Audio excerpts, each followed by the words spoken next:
कुमारी मायावती जी जिंदाबाद, बहन कुमारी मायावती जी जिंदाबाद। बीएसपी की क्या पहचान, नीला झंडा हाथी निशान, बीएसपी की क्या पहचान, नीला झंडा हाथी निशान। नारी के सम्मान में, बहन जी मैदान में, नारी के सम्मान में, बहन जी मैदान में। देश की प्रधानमंत्री कैसी हो, आदरणीय बहन जी जैसी हो, देश की प्रधानमंत्री कैसी हो। आदरणीय बहन जी जैसी हो। बाबा साहिब अमर रहे, अमर रहे, अमर रहे, बाबा साहिब अमर रहे, अमर रहे, अमर रहे, मनवर काशीराम जी अमर रहे, अमर रहे, अमर रहे, मनवर काशीराम जी अमर रहे। अमर रहे, अमर रहे। बहुजन समाज पार्टी जिंदाबाद, जिंदाबाद, जिंदाबाद, बहुजन समाज पार्टी जिंदाबाद। जिंदाबाद, जिंदाबाद, बहन कुमारी मायावती जी जिंदाबाद, जिंदाबाद, जिंदाबाद, बहन कुमारी मायावती जी जिंदाबाद। जिंदाबाद, जिंदाबाद। बीएसपी की क्या पहचान, नीला झंडा हाथी निशान, बीएसपी की क्या पहचान। नीला झंडा हाथी निशान। देश की प्रधानमंत्री कैसी हो, देश की प्रधानमंत्री कैसी हो। सर्वजन के सम्मान में, बहन जी मैदान में, सर्वजन के सम्मान में, बहन जी मैदान में, नारी के सम्मान में, बहन जी मैदान में, नारी के सम्मान में। बहन जी मैदान में। बहुजन समाज पार्टी जिंदाबाद, जिंदाबाद, जिंदाबाद, बहुजन समाज पार्टी जिंदाबाद। जिंदाबाद, जिंदाबाद। बीएसपी की क्या पहचान, नीला झंडा हाथी निशान, बीएसपी की क्या पहचान। नीला झंडा हाथी निशान। बाबा साहिब अमर रहे, अमर रहे, अमर रहे, बाबा साहिब अमर रहे, अमर रहे, अमर रहे, मनवर काशीराम जी अमर रहे। अमर रहे, अमर रहे। बहुजन समाज पार्टी जिंदाबाद, जिंदाबाद, जिंदाबाद, बहन कुमारी मायावती जी जिंदाबाद। जिंदाबाद, जिंदाबाद। नारी के सम्मान में, बहन जी मैदान में, सर्वजन के सम्मान में। बहन जी मैदान में। बहन जी आप संघर्ष करो, हम आपके साथ हैं, बहन जी आप संघर्ष करो। हम आपके साथ हैं। बाबा साहिब अमर रहे, अमर रहे, अमर रहे,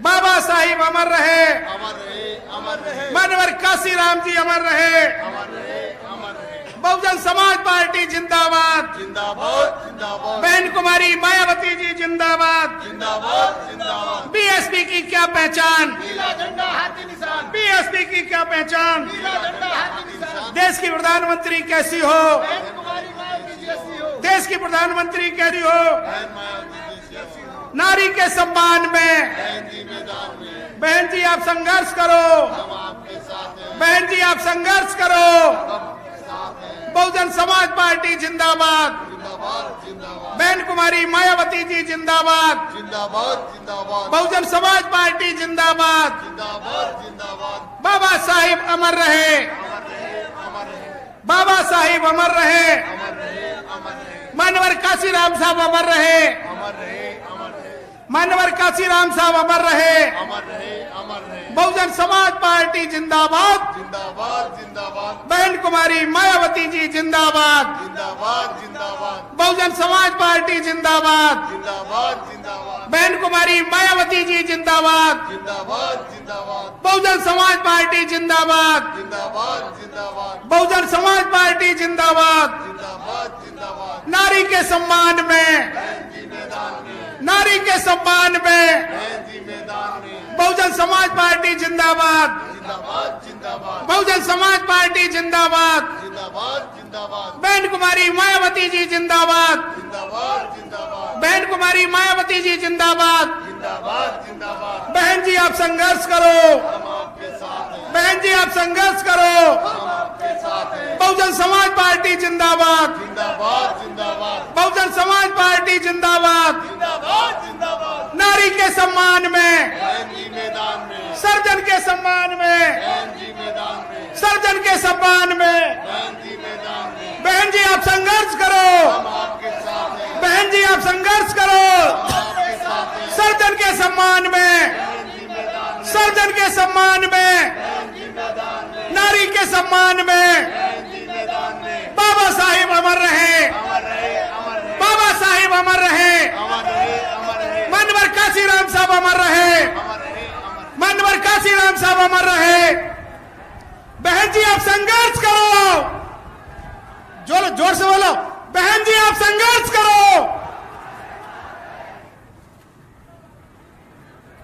आज अलवर की सरजमी पर सामाजिक क्रांति की मसीहा मान, सम्मान व स्वाभिमान की प्रतीक बहुजन समाज पार्टी की राष्ट्रीय अध्यक्ष, देश के सबसे बड़े सूबे की 4 बार मुख्यमंत्री रही, पूर्व सांसद आदरणीय बहन जी, हम सब के बीच में अलवर के लोकसभा प्रत्याशी श्री चौधरी फजल हुसैन जी, टोंक सवाई माधोपुर के प्रत्याशी श्री प्रहलाद सैनी जी, भरतपुर लोकसभा प्रत्याशी इंजीनियर अंजिला जाटव जी, धौलपुर प्रत्याशी श्री विक्रम सिंह जी, दौसा के लोकसभा प्रत्याशी श्री सोनू राम जी, जयपुर ग्रामीण से लोकसभा प्रत्याशी श्री हनुमान जंगरवाल जी, साथ ही चूरू से लोकसभा प्रत्याशी शहीद दहीराम मेघवाल जी के एवं समस्त राजस्थान के प्रत्याशियों के समर्थन में आज विशाल चुनावी जनसभा को संबोधित करेंगी। आप सभी लोग आदरणीय बहन जी का जोरदार तालियों के साथ में स्वागत और अभिनंदन करेंगे। और अब मैं पार्टी के वरिष्ठ पदाधिकारीगण और अलवर के प्रत्याशी फजल हुसैन जी, आदरणीय बहन जी को बहुजन समाज पार्टी का प्रतीक चिन्ह हाथी देकर स्वागत और अभिनंदन करेंगे। फजल हुसैन जी।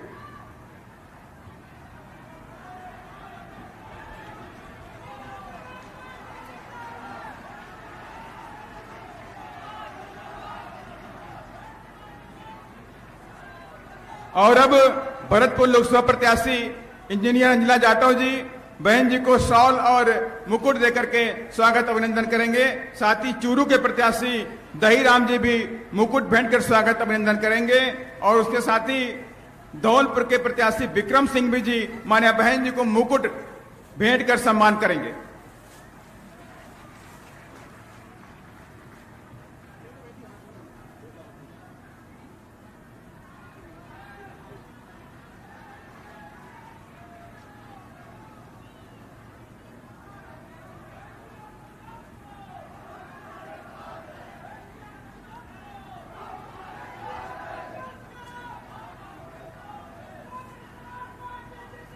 और मैं अब आदरणीय बहन जी से विनम्र आग्रह करता हूं कि आप अपने ख्यालात रखें। आदरणीय बहन जी।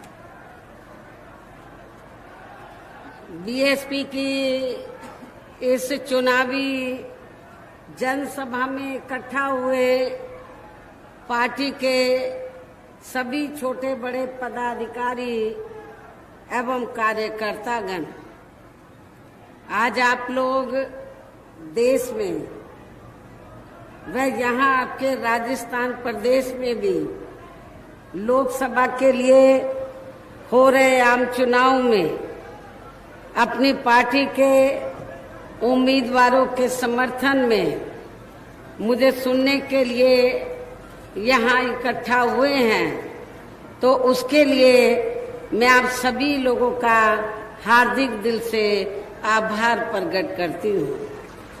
वैसे आप लोगों को ये मालूम है कि हमारी पार्टी कांग्रेस, बीजेपी व अन्य किसी भी विरोधी पार्टी के साथ मिलकर नहीं, बल्कि अकेले ही खासकर यहाँ अपने सर्व समाज में से गरीबों, मजदूरों, दलितों, आदिवासियों, पिछड़े वर्गों, मुस्लिम व अन्य अक़लियतों के बलबूते पर ही ये चुनाव लड़ रही है।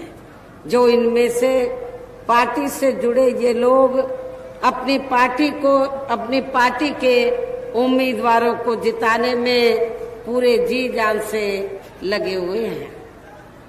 हालांकि आज आपकी यहाँ इकट्ठा हुई अपार भीड़ व भीड़ के भी जोश को देखकर अब मुझे भी ये काफी हद तक भरोसा हो गया है कि इस बार आप लोग इस चुनाव में यहाँ अपने प्रदेश से अपनी पार्टी का बेहतर रिजल्ट जरूर लाएंगे। इसके लिए अब मैं आप लोगों का ध्यान कुछ जरूरी बातों की तरफ दिलाना चाहती हूँ और इस संबंध में विशेषकर मैं कांग्रेस, बीजेपी व इनके अन्य सभी सहयोगी दलों के बारे में ये कहना चाहूंगी कि आजादी के बाद शुरू में केंद्र व देश के अधिकांश राज्यों में भी ज्यादातर सत्ता यहाँ कांग्रेस पार्टी के ही हाथों में केंद्रित रही है, किंतु इनकी खासकर दलित, आदिवासी व पिछड़ा वर्ग विरोधी तथा अन्य और मामलों में भी रही गलत नीतियों एवं गलत कार्य प्रणाली आदि की वजह से ही फिर इस पार्टी को केंद्र व काफी राज्यों की भी सत्ता से बाहर होना पड़ा है तथा यही स्थिति इनकी सहयोगी पार्टियों की भी बनी रही है, जिस कारण ही फिर बीएसपी को बनाने की जरूरत पड़ी।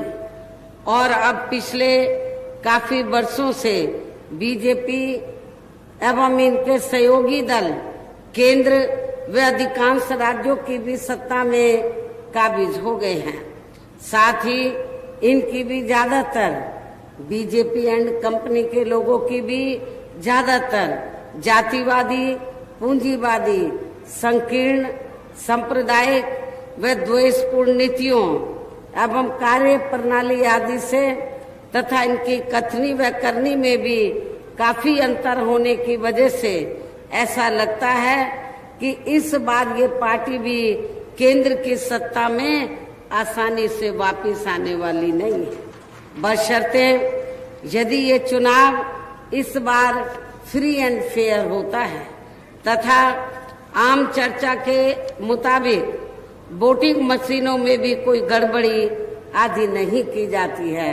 और वैसे भी इस बार चुनाव में इनकी कोई भी पुरानी व नई चल रही नाटकबाजी, जुमलेबाजी व गारंटी आदि काम में आने वाली नहीं है, क्योंकि अब देश की जनता काफी हद तक इस बात को समझ चुकी है कि इनकी पार्टी ने अब तक देश के विशेषकर गरीबों, कमजोर तबकों, मध्यम वर्गीय एवं अन्य मेहनतकश लोगों को जो इन्हें अच्छे दिन दिखाने के असंख्य प्रलोभन भरे वायदे किए हैं तथा अनेकों हवाई व कागजी गारंटी भी दी है, तो उनका जमीनी हकीकत में अभी तक भी इन्होंने लगभग 1/4 हिस्सा कार्य भी पूरा नहीं किया है, बल्कि इसके स्थान पर इनका ज्यादातर समय व ताकत भी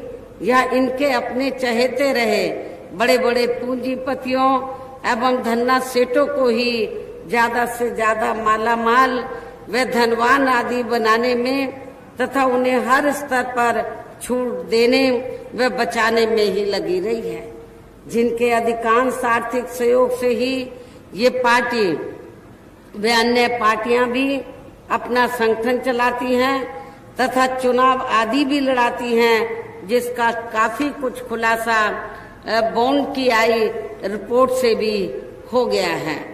इसके साथ ही अब ऐसा लगता है कि कांग्रेस पार्टी की तरह ही बीजेपी ने भी केंद्र की तमाम सरकारी जांच एजेंसियों का ज्यादातर राजनीतिकरण ही कर दिया है। इसके अलावा देश के किसान वर्ग भी वर्तमान बीजेपी की सरकार में शुरू से ही अपनी विभिन्न समस्याओं को लेकर काफी ज्यादा दुखी व परेशान रहे हैं और अभी भी हैं, जबकि यूपी में आपके राजस्थान प्रदेश से लगा हुआ यूपी है, जबकि यूपी में 4 बार हमारी पार्टी की रही सरकार ने उनके हितों का भी हर स्तर पर विशेष ध्यान रखा है।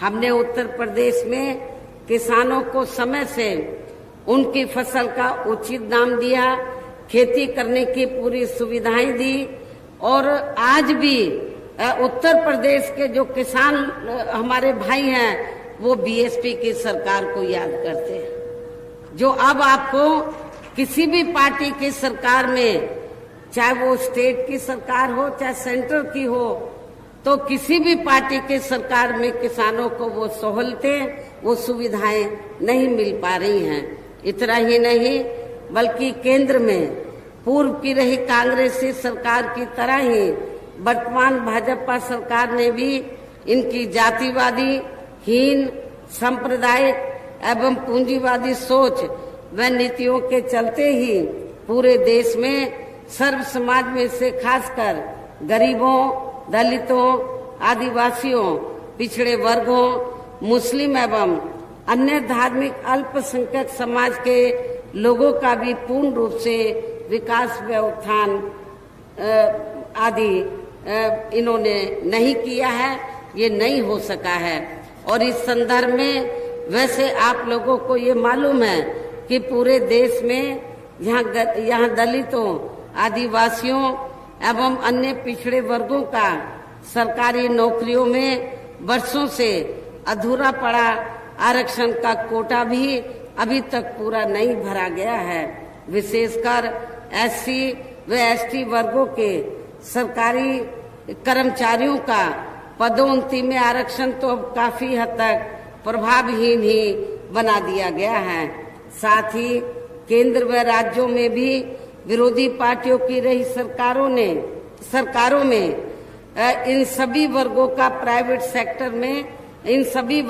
प्राइवेट सेक्टर में आरक्षण दिए जाने की व्यवस्था किए बिना ही इनकी सरकारों के ज्यादातर सरकारी कार्य अब प्राइवेट सेक्टर के जरिए ही इनके बड़े बड़े पूंजीपतियों व धन्ना सेठों आदि को ही दिए जाने के कारण अब इनको पूरे देश में आरक्षण का बहुत कम ही लाभ मिल पा रहा है।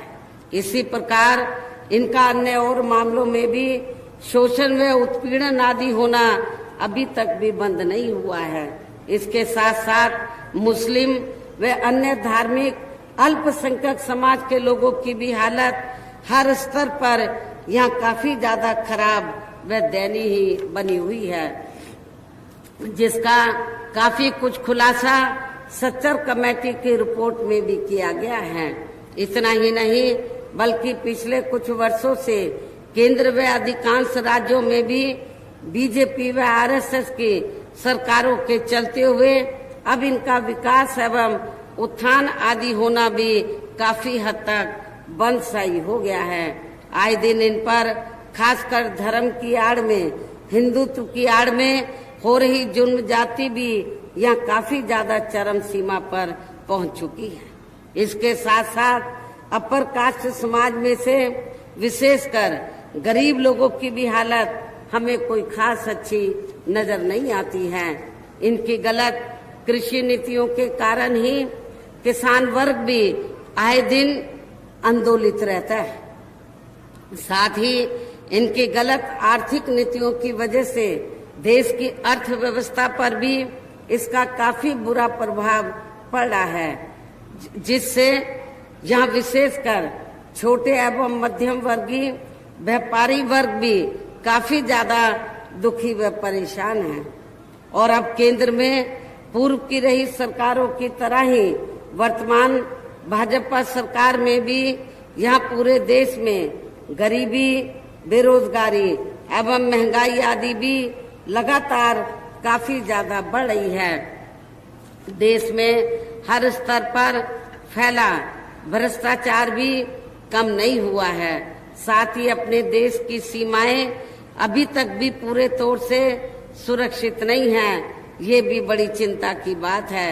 ऐसे में अब आप लोगों को देश में हो रहे लोकसभा आम चुनाव में, इस समय देश में हो रहे लोकसभा आम चुनाव में कांग्रेस, बीजेपी व इनकी सहयोगी पार्टियों को भी केंद्र की सत्ता में आने से जरूर रोकना है।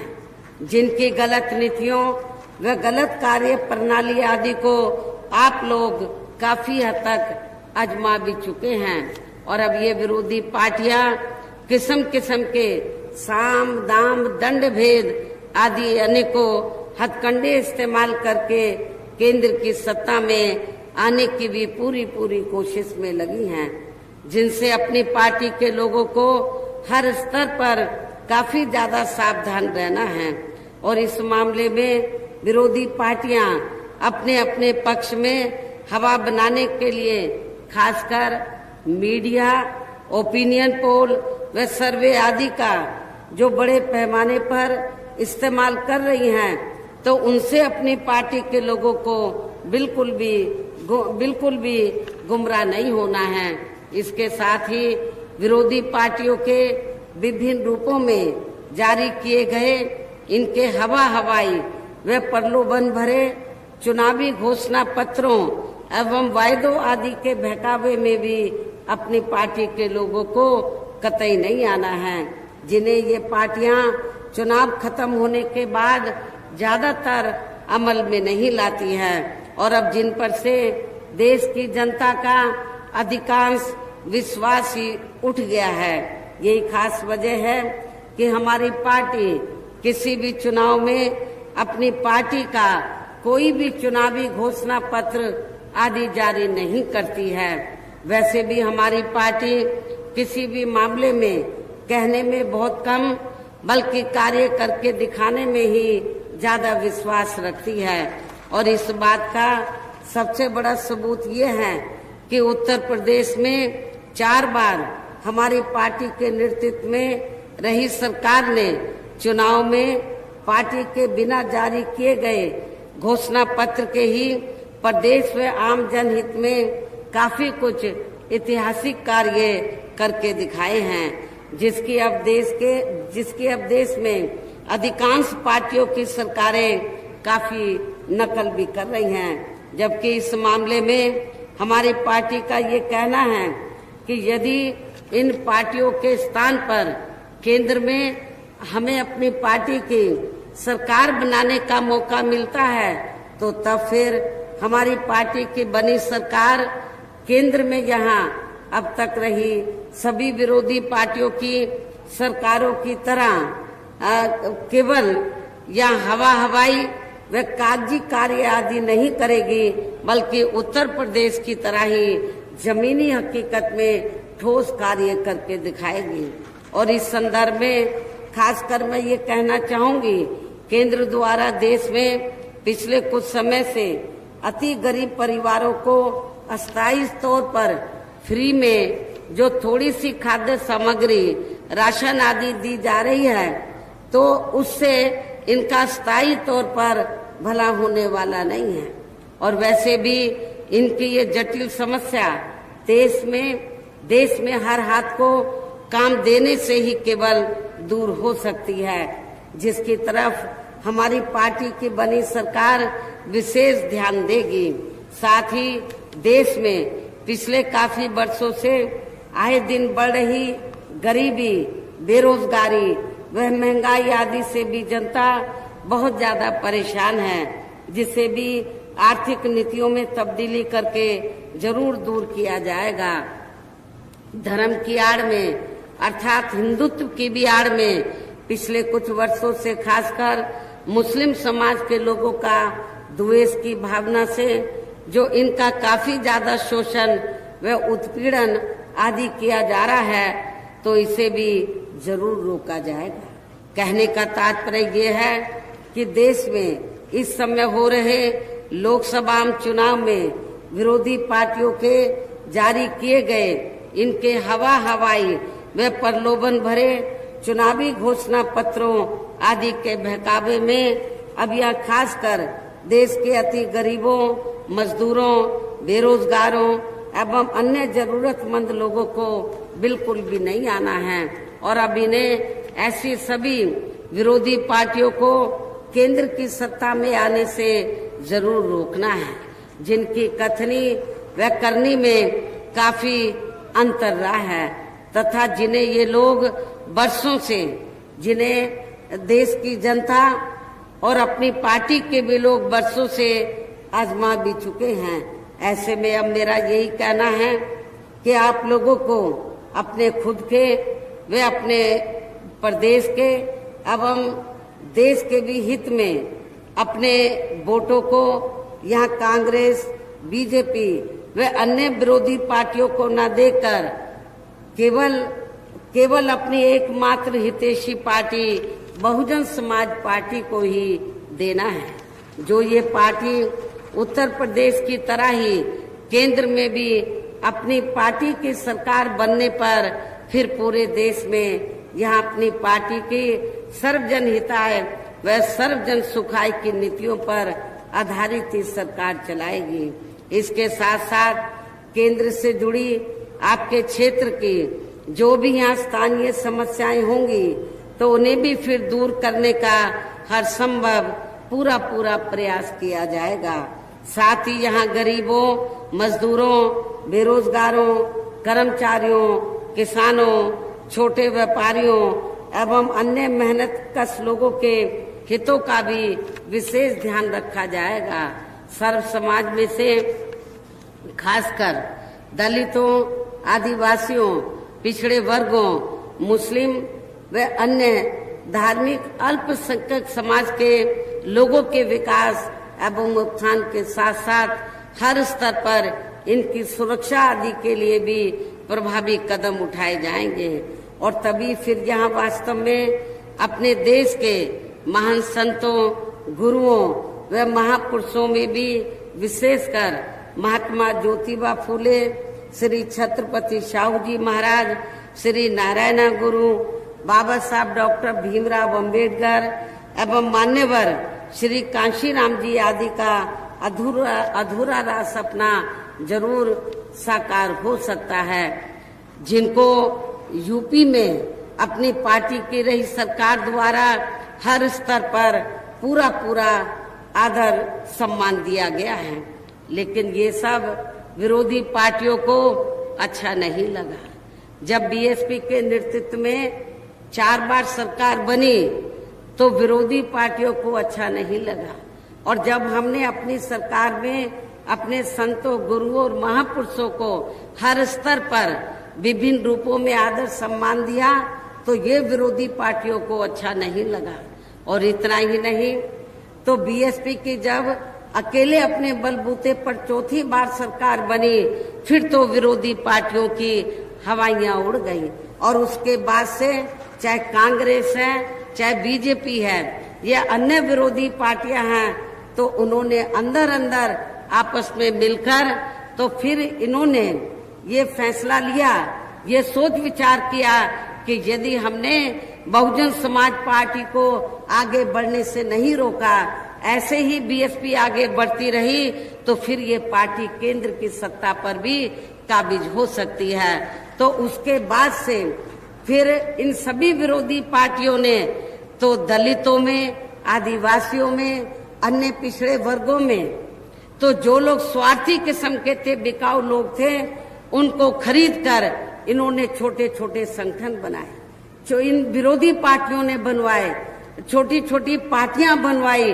और फिर उसके बाद उन पार्टियों के माध्यम से जिन जिन राज्यों में जहां जहां भी बहुजन समाज पार्टी उनको मजबूत नजर आई, उन संगठनों, उन पार्टियों के माध्यम से उन्होंने बीएसपी के उम्मीदवारों को हराने के लिए तो उनके माध्यम से एक कैंडिडेट अपने हिसाब से खड़े कराए ताकि बीएसपी को नुकसान पहुंच जाए। खास तौर से बड़े पैमाने पर दलितों को खड़ा किया जाता है ताकि दलितों का बीएसपी का जो बेस वोट है वो बट जाए और बीएसपी को नुकसान हो जाए। तो ये भी इन लोगों ने किया है। उत्तर प्रदेश ही नहीं, पूरे देश के अंदर इन्होंने किया है। और इतना ही नहीं, उत्तर प्रदेश में जब बीएसपी की पूर्ण बहुमत की सरकार बनी अकेले अपने बलबूते पर, तो जो आसपास के राज्य हैं, चाहे तो आपका राजस्थान है, मध्य प्रदेश है, बिहार है, तो उनमें भी, वहां भी दबे कुचले लोगों में ऊर्जा पैदा हुई, उनमें ऊर्जा पैदा हुई, उनका हौसला बुलंद हुआ। आपके राजस्थान में, मध्य प्रदेश में तो जब असेंबली का चुनाव हुआ, हमारी पार्टी के लोग, काफी लोग चुनकर आए, कभी ज्यादा भी चुनकर आए, कभी कम भी चुनकर आए। लेकिन ये भी उनको अच्छा नहीं लगा। उनको लगा अभी तो 6-7 चुनकर आ रहे हैं, आपके राजस्थान से 2 चुनकर आ रहे हैं, मध्य प्रदेश में भी ऐसे आ रहे हैं, कहीं उत्तर प्रदेश की तरह इधर भी संख्या ना बढ़ जाए। तो चाहे कांग्रेस राजस्थान में सत्ता में रही हो, चाहे बीजेपी सत्ता में रही हो, इन्होंने कुछ समय के बाद हमारी पार्टी के विधायकों को इन्होंने तोड़ा है। कांग्रेस भी कम नहीं है, बीजेपी भी कम नहीं है, और यहाँ पर शिंदे की पार्टी का कुछ नहीं है। बीजेपी ने उनको आगे करके कि जाओ शिंदे की पार्टी में चले जाओ, लेकिन ये शरारत सब भारतीय जनता पार्टी की है। और मैं आप लोगों को ये बताना चाहती हूँ कि कब तक कांग्रेस और बीजेपी ये तोड़ फोड़ की राजनीति करेगी।